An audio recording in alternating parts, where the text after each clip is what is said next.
Hello everyone. In this video, we'll be talking about how or why innovation needs intellectual honesty.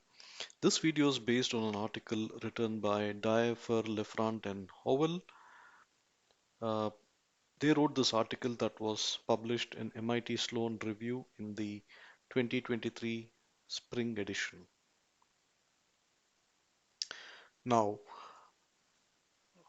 why do we want to talk about intellectual honesty? We all know that innovation happens when a group of people come together, they voice their ideas, they express their opinion, and that's how the process of creativity flows. We also know that psychological safety is important. Why? Because it gives team members an opportunity to feel connected, to have this feeling that they are safe to be able to express their ideas. Now, psychological safety is a term that was coined by Amy Edmondson, and it really is a shared belief held by members of a team that the team is safe for interpersonal risk taking. So, psychological safety is important, but it's not enough. Now, intellectual honesty is similar, but it's also different because uh, it's a culture that allows people to proactively contribute ideas and dissent, but still in a constructive way. So, psychological safety gives team members an opportunity to learn, whereas intellectual honesty promotes innovation. So, you need both. That is mainly going to be the focus of this article. How do you strike a balance between the two to be able to achieve breakthrough innovation? Now, what's happened in this article is that the authors have given this 2 by 2 matrix where they identify four innovative cultures. You get these four innovative cultures, depending on the to what degree your teams are psychologically safe and to what extent intellectual honesty is being practiced. Low psychological safety, low intellectual honesty, you have what is known as a distressed culture. In this culture, you have an organization that is poor at learning and poor at innovation. Why is it poor at learning? Because there is a high degree of turnover and there is also a lack of knowledge sharing.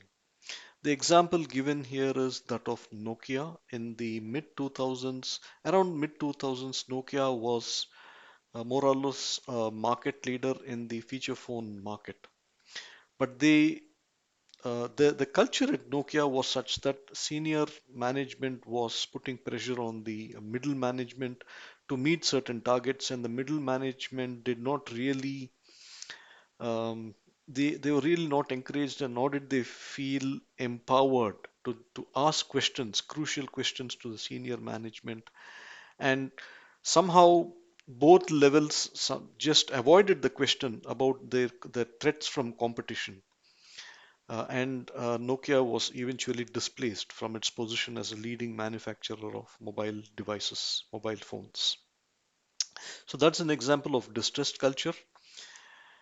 Then we take the case of an anxious culture. Now, here what happens is the team or the organization is still scoring low on psychological safety.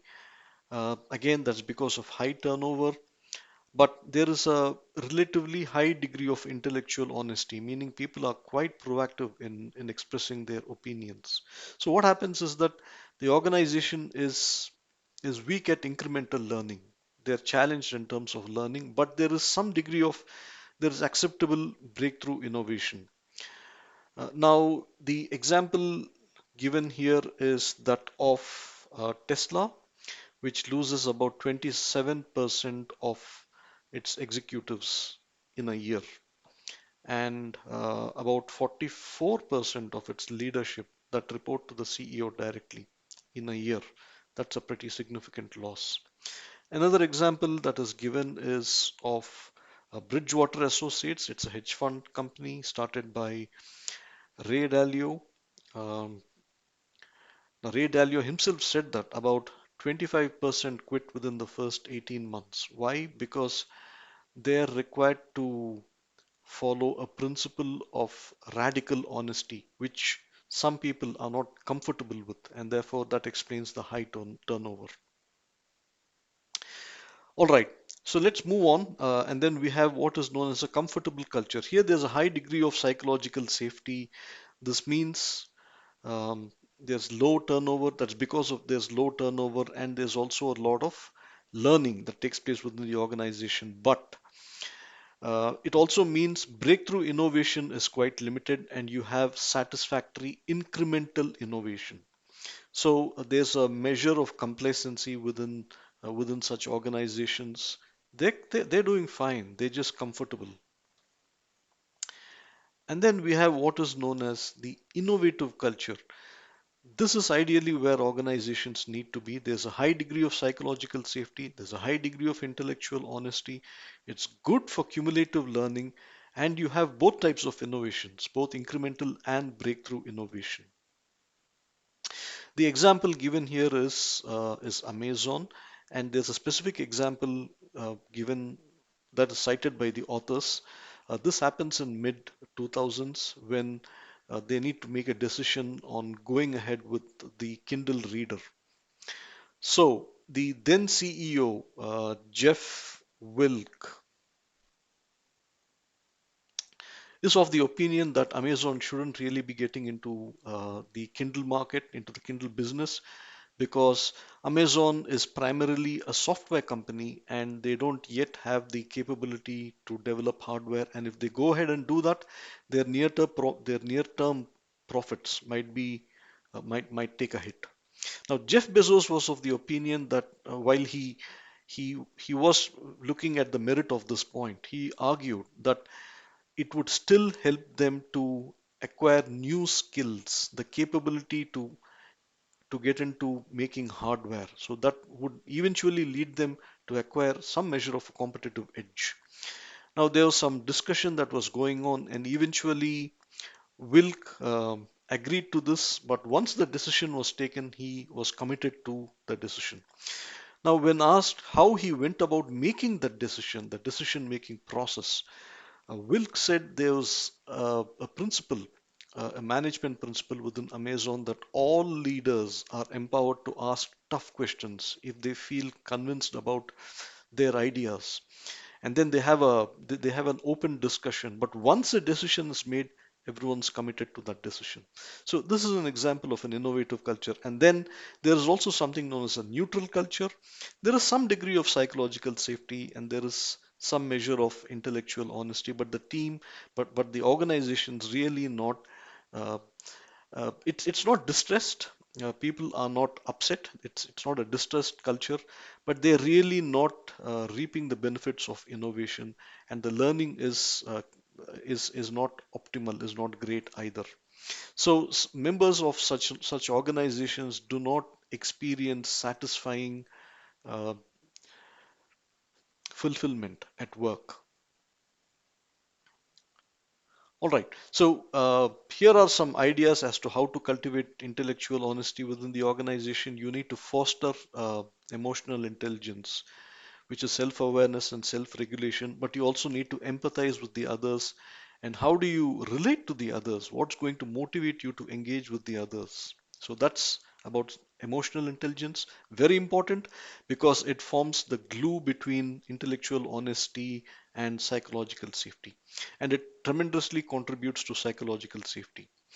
In the same way, it's also important to hire proactive employees because proactive employees are going to uh, help the organization in terms of intellectual honesty. They're going to take initiatives, they're going to run with their ideas, they're going to challenge and ask difficult questions. You also need to legitimize and encourage honesty. The problem when people are not honest or they're not they don't express themselves is because of fear or maybe because of lack of trust. They're fearful that anything they express might be they might it might count towards them against them in their performance appraisal, or they might somehow be ignored or put into a certain zone. So you don't want that. And finally, and very important, you need to have unifying goals because in the pursuit of innovation, it's quite possible that some teams or some individuals develop their biases. They might go in certain different directions. It's very important to have a unifying goal and to, from time to time, make sure these interests are aligned. Not easy. So it's very crucial that you strike a balance, and it's an ongoing exercise that you need to continue to strike a balance between intellectual honesty and psychological safety. I hope you found this video helpful, and if you have any comments, thoughts, or opinions, please feel free to leave them in the comment section below. The link to that article will be given in the description. You can refer to that. Thank you.